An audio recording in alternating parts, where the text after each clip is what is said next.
दोस्तों, आज हम जिस विषय पर चर्चा करने जा रहे हैं वह है क्रोध।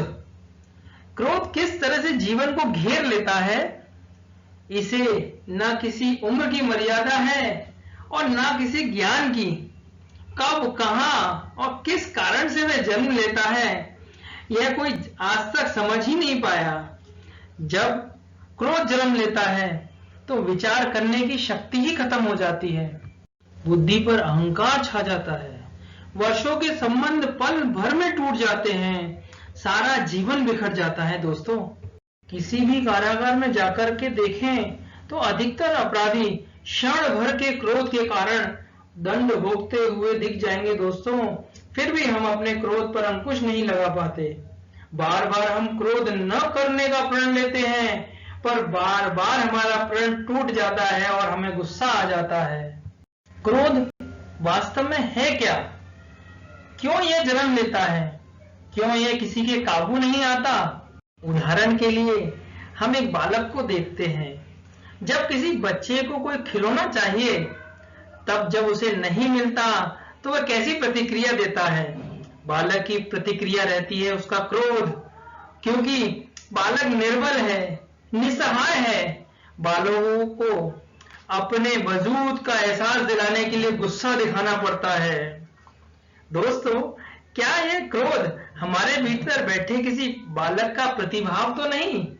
जब मन में अहंकार आ जाता है, अहंकार को घाव लगता है, भय लगता है, जब कोई वस्तु हमें प्राप्त नहीं होती तब हमें क्रोध आता है। ठीक उसी बालक की भांति हम जानते हैं कि आईने के सामने मुंह बनाने वाले उस बालक को यह शोभा देता है कि वह आईने के सामने मुंह बना रहा है, परंतु कभी हम जैसे लोगों को यह शोभा नहीं देता तो हम ऐसा कार्य भी नहीं करते हैं। उसी तरह से क्रोध करना हम समझदार पुरुषों की समझदारी हो ही नहीं सकता। यह तो बालक बुद्धि है, तो क्यों ना हम इस बालक बुद्धि को त्याग दें।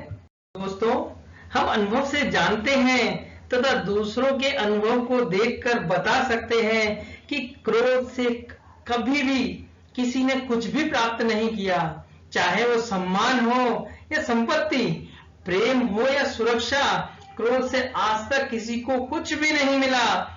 यदि कुछ मिलता है तो स्वयं के प्रयासों से, कार्य करने से, बुद्धि पूर्वक विचार करने से।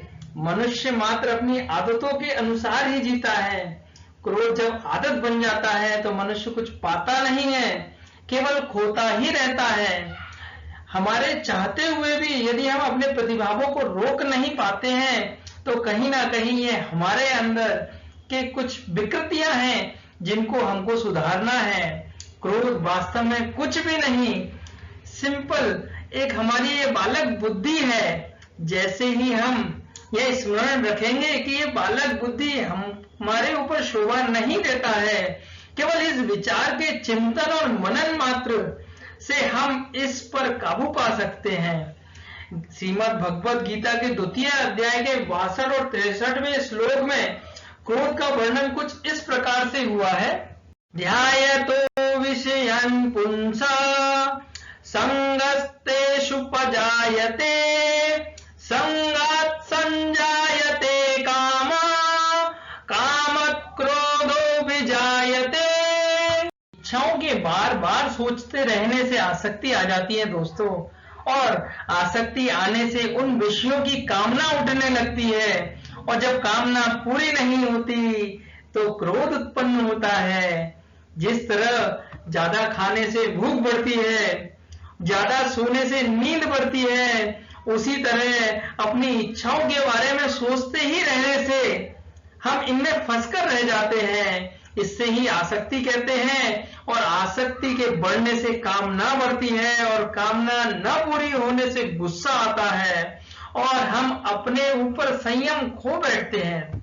क्रोधात् भवति सम्मोहा सम्मोहा स्मृति विभ्रमा स्मृति भ्रंशात् बुद्धिनाशो बुद्धिनाशात् परिष्यति।